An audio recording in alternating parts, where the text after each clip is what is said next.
Today I am going to tell you some very interesting things about Sir Isaac Newton, a great scientist. So when he went to his college, Cambridge, there was a plague and he was asked to go back to his house.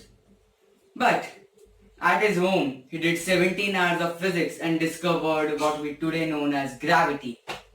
But as always, what the journalists have to say? Apples fall from the tree and Newton invent gravity. Wow, but that wasn't true. Now let me tell you some interesting facts about the three laws of Newton. For the first law of Newton, it wasn't really Newton's first law. It was discovered by Galileo. He told that objects will retain its velocity, and Newton just rearranged the words some way and told that it is his law. For the second law of Newton, from that law we can derive any other law of Newton and even the law of conservation of momentum.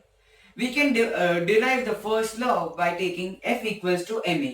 We can derive the third law by simple symmetry, and we can derive the law of conservation of momentum by taking F equals to delta P by delta T.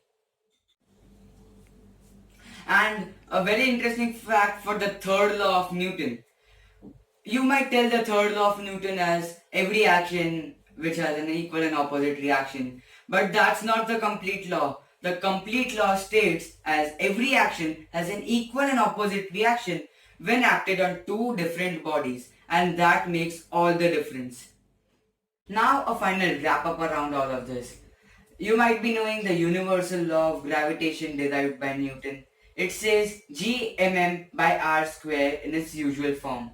G is the gravitational constant, m is mass of one body, and m2 is the mass of the second body. A gravitation force is always an attractive force, and hence they are multiplied. And it's divided by the distance square, which we usually take as the radius of the celestial body square.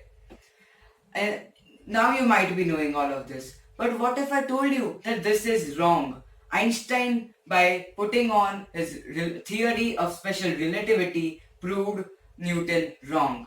Now, even the scientists are proving Albert Einstein wrong, but we'll not go into that deeply now. Now you will ask me that how did these derivations came, why are these facts true, what do these mean, and many more questions. But wait till a while, after a few videos, I'll get back to you soon. Till then, bye.